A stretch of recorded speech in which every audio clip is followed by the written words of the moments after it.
오늘 우리에게 주시는 하나님의 말씀은 누가복음 1장 26절에서 38절까지 말씀입니다. 그 뒤로 6달이 되었을 때 하나님께서 천사 가브리엘을 갈릴리 지방의 나사렛 동네로 보내시어 다윗의 가문에 속한 요셉이라는 남자와 약혼한 처녀에게 가게 하셨다. 그 처녀의 이름은 마리아였다. 천사가 안으로 들어가서 마리아에게 말하였다. 기뻐하여라, 은혜를 입은 자야. 주님께서 그대와 함께 하신다. 마리아는 그 말을 듣고 몹시 놀라 도대체 그 인사말이 무슨 뜻일까 하고 궁금히 여겼다. 천사가 마리아에게 말하였다. 두려워하지 말아라, 마리아야. 그대는 하나님의 은혜를 입었다. 보아라, 그대가 잉태하여 아들을 낳을 터이니 그의 이름을 예수라고 하여라. 그는 위대하게 되고 더없이 높으신 분의 아들이라고 불릴 것이다. 주 하나님께서 그에게 그의 조상 다윗의 왕위를 주실 것이다. 그는 영원히 야곱의 집을 다스리고 그의 나라는 무궁할 것이다. 마리아가 천사에게 말하였다. 나는 남자를 알지 못하는데 어떻게 이런 일이 있겠습니까? 천사가 마리아에게 대답하였다. 성령이 그대에게 임하시고 더없이 높으신 분의 능력이 그대를 감싸줄 것이다. 그러므로 태어날 아기는 거룩한 분이요 하나님의 아들이라고 불릴 것이다. 보아라, 그대의 친척 엘리사벳도 늙어서 임신하였다. 임신하지 못하는 여자라 불리던 그가 임신한 지 벌써 6달이 되었다. 하나님께는 불가능한 일이 없다. 마리아가 말하였다. 보십시오, 나는 주님의 여종입니다. 당신의 말씀대로 나에게 이루어지기를 바랍니다. 천사는 마리아에게서 떠나갔다. 이는 하나님의 말씀입니다. 찬양 감사합니다. 말씀을 매주 전하지만 매주 익숙하지가 않습니다. 매주 두렵고 매주 떨립니다. 그런 저에게 주시는 찬양이라는 생각이 들었습니다. 20년째인데 익숙해지지가 않습니다. 좋으신 주님의 은총과 평강이 여러분 모두와 함께 하시기를 간절히 기원합니다. 오늘서부터 4월까지 누가복음의 말씀으로 함께 이야기를 나누려고 합니다. 오늘 우리는 나사렛 사람 예수의 어머니 마리아가 천사 가브리엘로부터 아이를 낳게 될 것이라는 이야기를 듣는 그 장면을 함께 보았습니다. 워낙 유명한 이야기라서 많은 분들이 아실 겁니다. 오늘 마리아의 마음을 따라가며 함께 이 이야기를 묵상하도록 하겠습니다. 오늘의 이야기가 있기 반년 전 하나님께서는 사가랴와 엘리사벳에게 나타나십니다. 그리고 그들이 아이를 임신하고 그 아이를 낳게 될 것이라는 소식을 전합니다. 그냥 일상적인 소식일 수 있겠지만 실은 이 부부가 나이가 워낙 많아서 아이를 낳을 수 있는 기대가 없는 부부였기 때문에 이 소식은 정말 놀라운 소식이었습니다. 하나님의 말씀대로 엘리사벳은 임신하였고 그녀의 뱃속에는 그 유명한 세례 요한이 자라게 됩니다. 그로부터 6개월 뒤죠. 하나님은 천사 가브리엘을 갈릴리 지방 나사렛으로 다시 보내십니다. 나사렛은 어떤 동네인가요? 사람들이 몇 살지 않는 벽촌이었습니다. 성서 고고학자들은 50명 정도, 약 10호 정도 살았을까라고 이야기하기도 하고 그거보다 더 적었을 것이라고 예상하는 사람들도 꽤 많습니다. 그런 벽촌에 천사가 요셉과 약혼한 마리아에게 나타납니다. 그리고 인사하죠. 기뻐하여라, 은혜를 입은 자야, 주님께서 그대와 함께 하신다. 기뻐하여라, 은혜를 입은 자. 여러분, 은혜가 무엇입니까? 교회 다니면서 은혜 이야기 많이 하는데 우리는 뭐라고 이야기합니까? 좋은 겁니까? 나쁜 겁니까? 네, 좋은 거, 뭔가 좋기는 해요. 그런데 마리아의 반응은 어떻습니까? 여러분, 은혜를 김주련 선생이 쓴 어린이를 위한 신학 낱말 사전에 이렇게 이야기하고 있습니다. 은혜는 선물이에요. 선물은 내가 받을 것을 생각합니다. 돌려받을 것을 생각하며 주는 게 아니에요. 그냥 사랑하니까 좋은 것을 주는 거예요. 하나님이 내게 주신 엄마 아빠와 지금 내 모습 그리고 아름다운 자연과 오늘이라는 날은 모두 하나님의 선물이에요. 좋은 거예요 라고 이야기합니다. 자, 가만히 생각해 봅시다. 자연과 오늘이란 날 여러분 늘 좋으십니까? 여러분이 둘러보는 세상이 늘 좋습니까? 여러분이 바라보는 자기 자신이 늘 흡족하고 마음에 듭니까? 그런데 그게 선물이라는 거예요. 그게 은혜라는 거죠. 또 이런 정의도 있습니다. 은혜는 마음에 든다는 말이에요. 하나님은 노아를 마음에 들어 하셨고 다윗을 좋아하셨고 예수님을 기뻐하셨어요. 성경에 나오는 사람뿐만 아니라 나를 마음에 들어 하시고 좋아하세요. 그게 은혜의 뜻이에요. 나도 내가 마음에 안 드는데 하나님은 내가 마음에 드신다니 그게 은혜라니. 선물 좋은 거잖아요. 은혜 좋은 거잖아요. 그렇다면 마리아는 무척 기뻐했어야 하는데 성경은 마리아가 몹시 놀랐다라고 이야기하고 있고 의아해했다라고 표현하고 있습니다. 왜 그렇습니까? 하나님의 은혜, 하나님의 좋은 것이라는 것과 자신의 처지는 너무나도 차이가 있었기 때문이에요. 가난한 비천하고 가난한 소녀에게 도대체 왜 나에게 나타나셔서 은혜를 얘기하고 계실까? 저기 중심가 예루살렘에 살고 있는 저 높으신 분들에게나 임하는 것이 하나님의 좋은 것, 하나님의 선물, 하나님의 은혜가 아닌가? 이 나사렛 벽촌에 하나님의 은혜가 어울리지 않는데 라는 생각을 한 것 같습니다. 하나님의 선물과 자신의 처지는 너무나도 차이가 심하게 나는 거예요. 간극이 컸기 때문에 은혜 받을 자격조차 없는 사람이라 생각했기 때문에 그는 의아해할 수밖에 없었습니다. 당황해하는 마리아의 마음을 읽고 천사는 다시 이야기합니다. 두려워하지 말아라 마리아야. 그대는 하나님의 은혜를 입었다. 다시 한번 반복해서 그가 하나님의 은혜의 주인공임을 이야기하고 있습니다. 자, 은혜, 좋은 것, 선물 이런 것을 받은 주인공이라고요? 그런데 천사가 덧붙여 하는 말이 무엇입니까? 그야말로 가관입니다. 처녀인 그녀가 임신해서 아들을 낳을 거래요. 그 아이가 유대해지고 하나님의 아들이라고 불릴 거래요. 그야말로 나사렛에서 그런 일이 일어난다니 개천에서 용난 꼴이죠. 두려워하지 말라고요? 당신이 정말 두렵습니다라는 마음이 드는 이야기입니다. 결혼 전이에요. 물론 언젠간 나을 거지만 아직은 아닙니다. 이게 은혜라고요? 아니요, 제게는 폭탄입니다 라는 마음이 마리아의 마음 가운데 들지 않았겠습니까? 당혹스러운 마음, 두려운 마음, 이것이 마리아를 강하게 휩쌌습니다. 마리아는 무척 똑똑한 친구였던 것 같아요. 그녀는 분명하게 따져서 질문합니다. 하나님의 천사가 내 눈앞에 나와 있는데 쪼그러들어 있기보다 질문하고 있습니다. 어떻게 이런 일이 있겠습니까?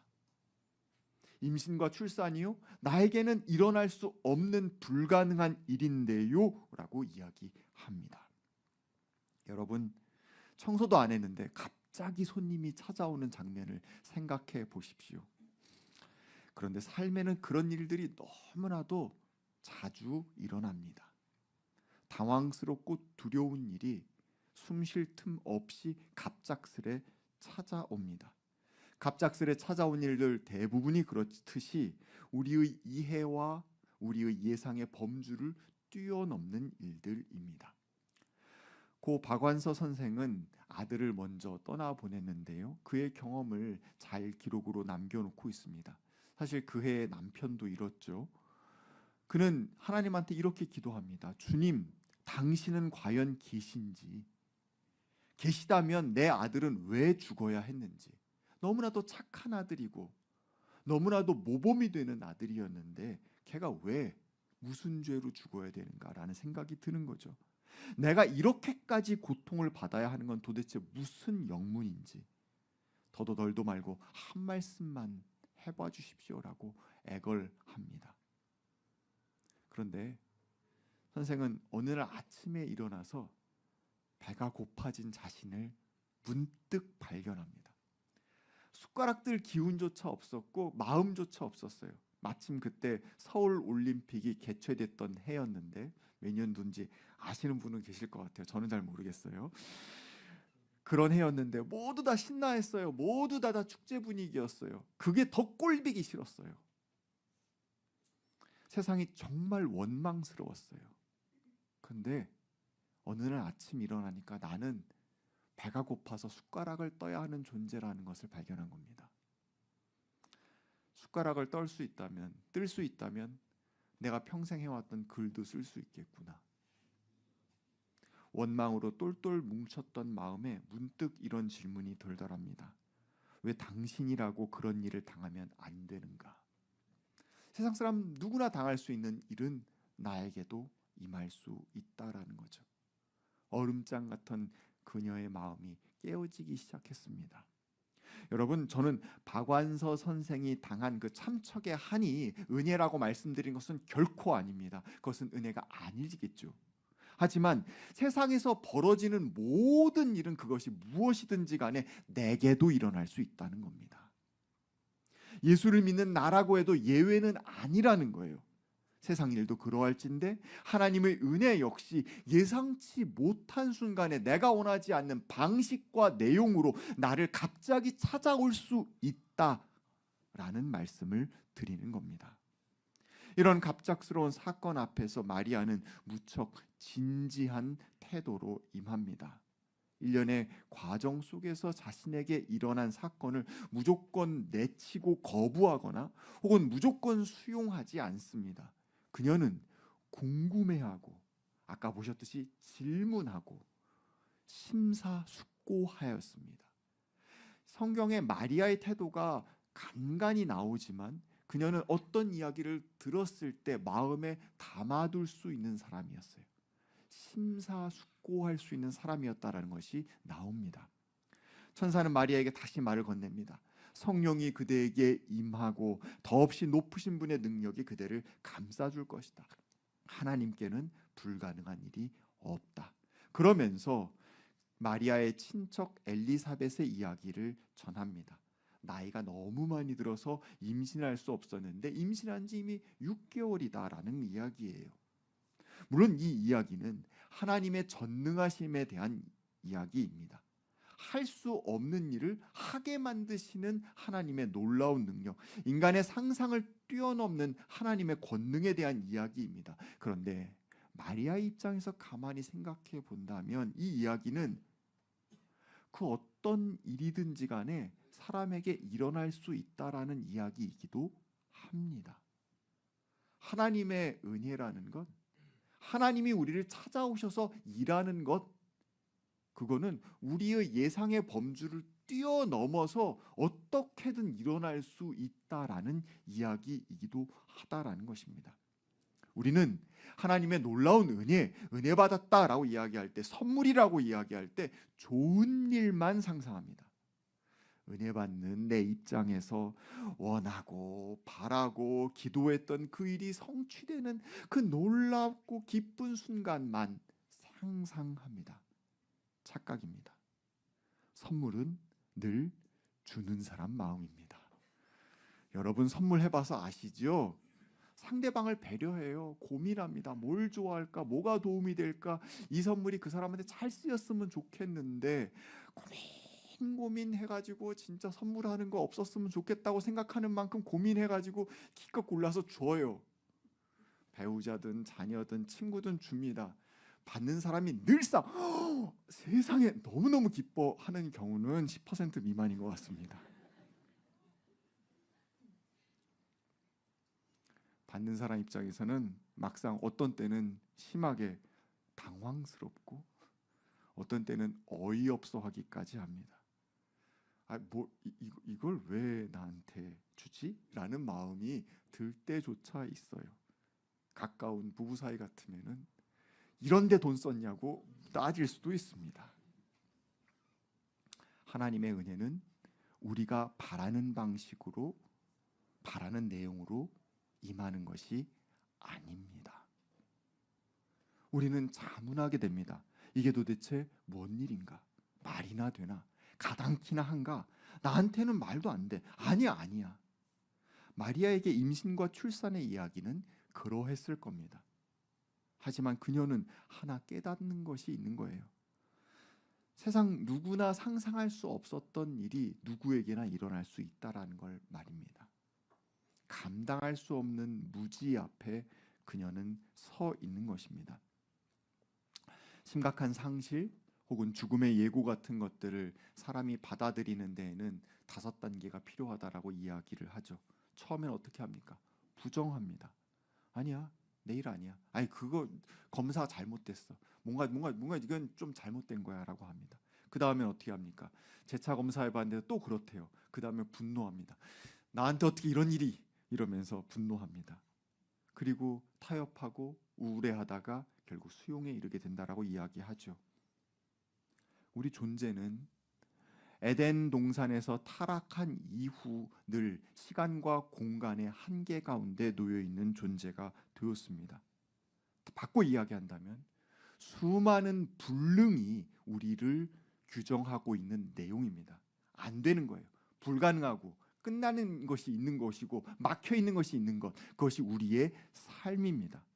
어찌 본다면 그냥 닥친 사실을 부정하는 것이 아니라 우리 존재 자체가 부정 위에 놓여 있습니다. 될 수 없음, 불가능함 위에 놓여 있습니다. 뭐든지 다 잘할 수 있다면 얼마나 좋겠어요? 뭐든지 다 가능하다면 얼마나 좋겠습니까? 제가 우리 찬양대처럼 찬양을 잘할 수 있다면 상상만 해도 기쁩니다. 불가능 위에 놓여 있습니다. 다시 우리 신앙적으로 표현한다면 우리는 어쩌면 존재론적으로 하나님의 뜻을 성취할 수 없는 존재인지도 모릅니다. 불능이에요. 처녀가 아이를 낳을 수 없는 것처럼 불능입니다. 절대로 아이를 낳을 수 없는 처녀 마리아, 그녀와 우리의 처지는 같습니다. 에덴 이후로 우리는 늘 불능에 시달리고 있기 때문입니다. 마리아와 같은 처지인 우리가 이 막막한 시간에 어떻게 발걸음을 옮겨야 합니까? 마리아의 마음속에는 어떤 변화가 일어나고 있습니까? 하나님의 과분한 은혜를, 사실은 겸손하게 표현해서 과분하지 원치 않는 은혜죠를 받아들이고 마리아는 무엇라고 이야기합니까? 보십시오, 나는 주님의 여종입니다. 당신의 말씀대로 나에게 이루어지기를 바랍니다 라고 이야기합니다. 순명, 하늘의 명령에 순순히 따르는 것이죠. 첫 번째로 누구나 예외 없이 하나님의 선택을 받을 수 있다라는 것, 나 또한 절대 예외가 아니라는 것을 받아들여야 합니다. 두 번째, 나의 불능을 처절하게 알아야 합니다. 나라는 존재는 어떤 존재인가? 에덴 이후로 인간이란 존재가 존재론 자체적으로 불능이라는 것을 분명하게 깨달아 알고 있어야 합니다. 세 번째로, 나를 찾아오신 하나님께는 그런데 불가능한 일이 없다라는 것을 받아들여야 합니다. 그때서야 우리는 마리아와 같은 고백을 할 수 있게 될 것입니다. 당신의 말씀대로 나에게 이루어지기를 바랍니다. 처녀가 임신할 수 없죠. 불가능한 일이죠. 안 되는 일이죠. 하지만 불가능한 일이 없는 그분이 나에게 임하셨음을 믿고 내가 받아들이게 되는 순간 우리는 주님의 종으로서 그 가능 위에 설 수 있게 된다라는 것을 성서는 우리에게 들려주고 있는 것입니다. 이건 내가 내 능력을 과신해서 나의 능력으로 아무 도움도 없이 나 혼자 할 수 있다라고 나서는 것이 아닙니다. 또는 하나님께서 강제로 밀어붙여서 어쩔 수 없는 선택지 하나밖에 없으니까 억지로 그걸 하겠다는 뜻도 아닙니다. 하나님의 가능과 나의 불가능 사이 속에서 나는 하나님께 나를 의탁하는 것입니다. 그것이 순명입니다. 하늘의 명령에 순순히 따름. 나를 하나님께 맡겨서 내가 하나님의 등에 업혀서 가능의 존재, 가능의 상태로 나아가는 것입니다. 옮겨가는 것입니다. 이것이 바로 은혜 앞에 선 자의 믿음이라고 표현할 수 있습니다. 마리아는 정말 놀라운 소녀였던 것 같아요. 그녀는 질문할 줄 알았고, 그녀는 심사숙고할 줄 알았고, 그녀는 자신의 불가능에도 불구하고 그 불가능 너머에 계시는 하나님을 믿음으로 나의 주님으로 받아들일 수 있었습니다. 거기서부터 그녀는 다시 출발하고 있는 것입니다. 새로운 가능성 위에 서 있는 여인으로 말입니다. 이때 마리아는 한 명의 그 벽촌에 보잘것없는 소녀에서 하나님의 위대한 일을 하시는 하나님의 창조적 동역자로 일으켜 세움을 입습니다. 하나님의 일을 할 수 있는 존재가 됩니다. 하나님의 일에 초대받은 존재가 됩니다. 그녀가 잘나서 자격을 갖춰서 아니요.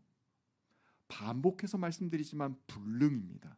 하지만 하나님은 그 무능을 가능으로 만드시는 존재임을 그녀가 믿기에 그 길 위에 선 것입니다. 그녀는 하나님의 아름다운 도구가 되었습니다. 에르네스토 카르데날의 책 말씀이 우리와 함께라는 책이 있습니다.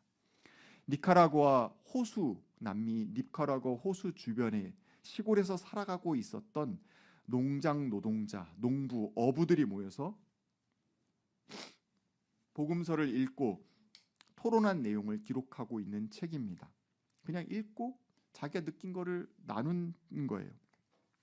우리가 읽었던 요 본문을 읽고 그들은 가브리엘이 선포한 은혜의 인사가 마리아에게뿐 아니라 자신들에게도, 무려 자신들에게도 임했다라고 고백합니다. 하나님의 은혜가 나에게 임했다라는 그 인정, 이것은 정말 놀라운 것입니다. 왜냐하면 말씀드렸다시피 하나님의 은혜는 내가 원하는 방식대로 들어오는 것이 아니기 때문입니다.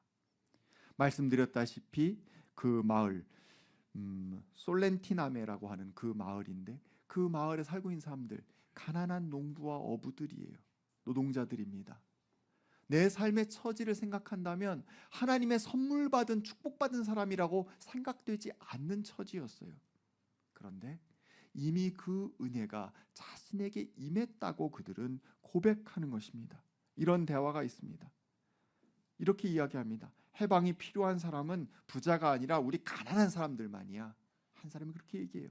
그랬더니 옆에서 뭐라고 합니까? 글쎄, 부자, 가난한 사람 모두 다 필요한 거 아닐까? 라고 이야기해요. 그래서 또 한 사람이 이렇게 얘기합니다. 우리 가난한 사람들은 부자들로부터 해방될 거고, 부자들은 가진 부유함, 그것으로부터 해방될 거야. 그들은 우리보다 더 노예로 살고 있거든. 참 놀라운 통찰입니다. 자신들에게, 가난한 자신들에게 하나님의 은혜가 이미 임했다고 고백하고 있는 겁니다. 내 가난한 처지에도 불구하고 내 삶에 둘러보는 모든 것들이 하나님의 은혜라고 고백하는 겁니다.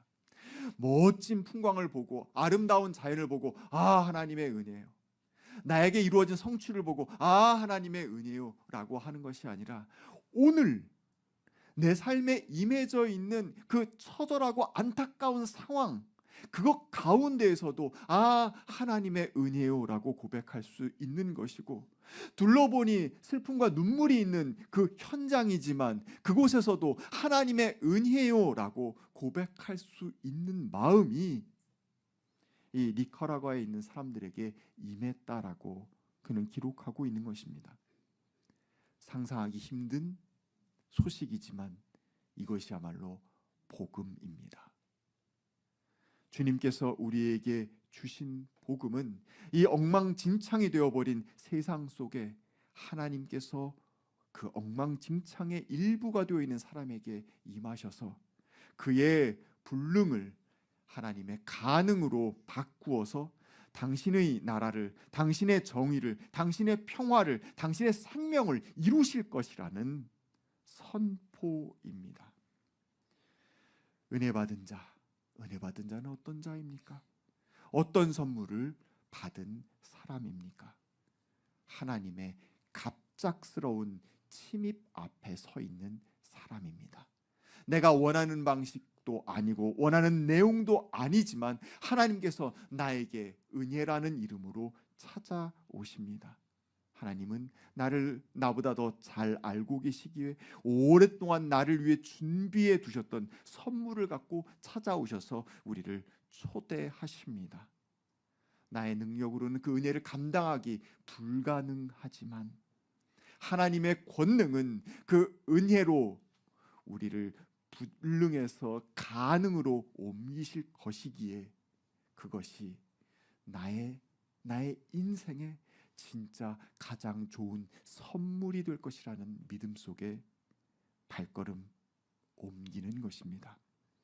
하나님의 초대, 하나님의 은혜에 마리아처럼 제가 여기 있습니다라고 고백하며 발걸음 옮기실 수 있는 저와 여러분이 되기를 간절히 기원합니다. 주신 말씀 두고 함께 거듭의 기도 드리겠습니다.